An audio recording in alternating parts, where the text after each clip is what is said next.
So it's the top of the hour, and in Concord, I am Mark Stewart. This is the Choice in Schools proposal. It's one that I've given to my home state legislatures, but I hope will be given in New Hampshire. Even though the schooling here doesn't need nearly as much reform as elsewhere, I think we could still help ourselves, and certainly parents who are dissatisfied at all with how their kid's school anywhere in the country is doing for their kid. And raise your hand if you're in that category. Dissatisfied even 5%. It's worth entertaining a proposal that I think gets you 100% satisfaction. Now that's pretty hard to promise, but here's why a radical but not hard proposal can do this.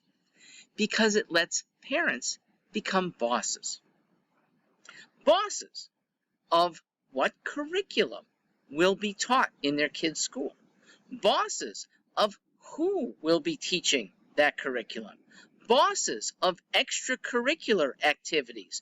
Bosses of semi-emergencies. What to do during the next pandemic. What to do when a boy wants to become a girl and enter their locker rooms. What to do when teachers want to teach off the beaten path to those students. So I'm a conservative. I'd like to see schools that are much more reined in and traditional.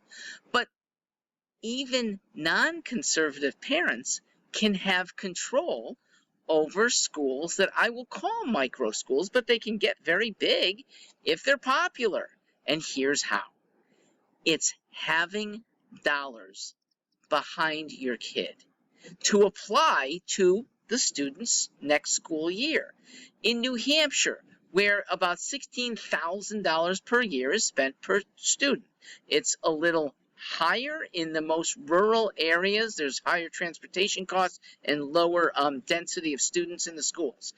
So lower in suburbs, and urban can be in between. Urban often has a lot of special needs programs that are pretty expensive. Wherever you are, you'd have a voucher. Parents could use it in any school. The public school across town, the private school in another town, the form your own school among other parents like you. And there's some beautiful examples of schools that have cropped up in the last 15 years that are especially successful. The dollars behind parents allows this to happen because no longer can a school district say, these are the geographical boundaries, or we don't have geographical boundaries, but we have limits on our enrollments. Parents wouldn't have to, or if they want to limit enrollments, they could. They certainly would be selecting teachers and curricula, what the kids learn. They could even change kids' schedules. That's what Choice in Schools does. And it's funded without paying any more taxes, because we're not just larding on $15,000. By the way, my proposal would be 80% of the actual cost to educate a student. Okay, in Connecticut, that's $21,000 a year, and it would entitle 80% of that is nearly $17,000 per parent. Lower cost state, say $13,000 per student. 3 kids in the family, that parent has nearly $40,000 each year to spend as she sees fit.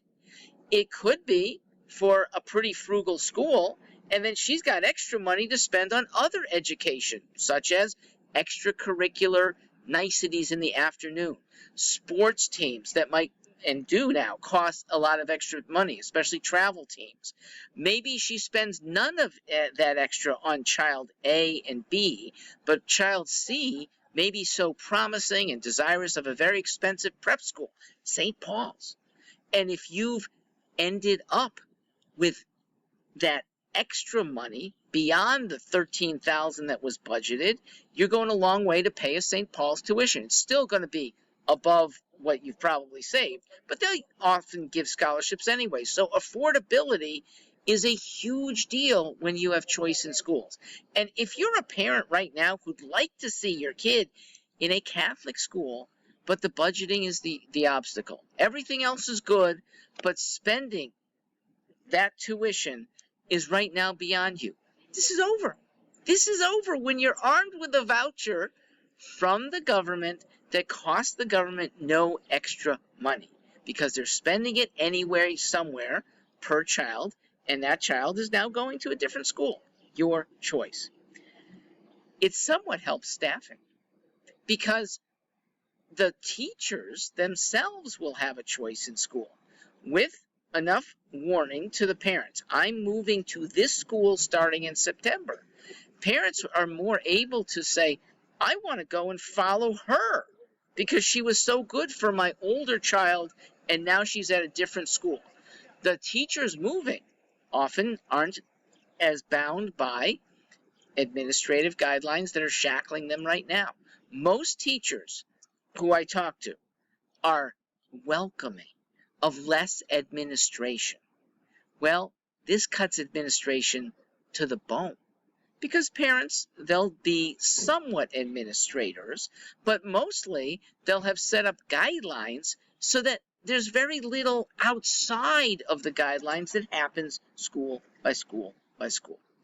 So here's what happens now, just for those who are not in the school system yet. Maybe you have really young kids, or you're still single, no kids, but expect to have them, or you're just plain interested in the goings-on of what happens at school board meetings. Well, if you haven't been to one, modern suburban and urban school board meetings sound raucous because parents are at odds with administrators. Administrators are obligated to listen. That's usually the early part of a school board meeting, but they're not obligated to act. And it is incredibly annoying to then go back 2 months later when multiple parents have spoken about an issue very passionately, often with research, and the administration said, we have analyzed it ourselves and can't do anything. Sometimes they don't even say or address it. It just becomes a policy of theirs or a non-policy. And more, theirs becomes gobbledygook. I'm holding up from 2022 in my hometown, the supposedly lauded West Hartford, Connecticut. It's a 6-page memo addressing SEL, and SEL standing for social and emotional learning. And they have used generalities. They've backed it up by research that is, I've read some of it, has falsities in it. And they use that to become super administrators in ways that parents almost never welcome. But most of them are cowed, okay? These are on school boards, some PhDs. They're at least elected officials. Doesn't mean they're any wiser than you, and they certainly don't know your kid as well as you do.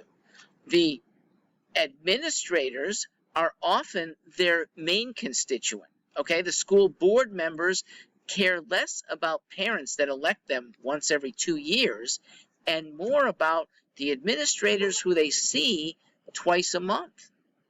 And those administrators are armed with PhDs, so they look so intelligent and need to be listened to. Unfortunately, education administration has become almost monochromatic. It is the same from on high, repeated over and over and over, district by district by district. Districts started doing this when it came time to pay salaries. How much will we pay our new COO of the district? How much will the vice principals earn? So they look to others. Well, that's reasonable because pay is a marketplace thing and you might lose others, but they've expanded this. And what is one set of education standards now gets so readily adopted because our suburban neighbors are doing it. And there's some research from another school that's doing it. And they don't act on their own, and they rarely act the way parents are asking. Choice in schools solves all these problems. I will get to, because I know I'm at the end, I have a video, stewartforliberty.com, about some objections, and I will overcome them. But the one that comes up is, but aren't you going to starve the schools that are not performing so well? So I will address that. Yes, if they don't shape up, the parents will starve those schools because they won't bring their kid and that voucher money to the school. Rightly so. Don't be stuck.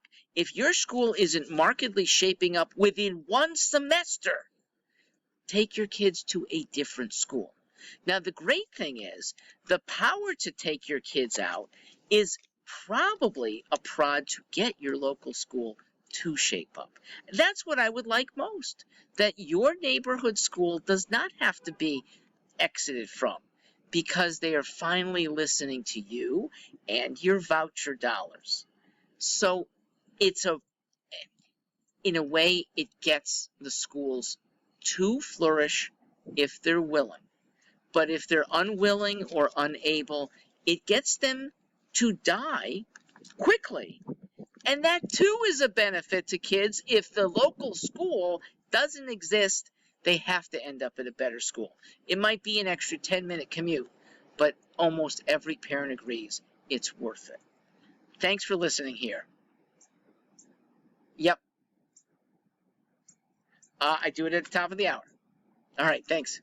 Yep, bye.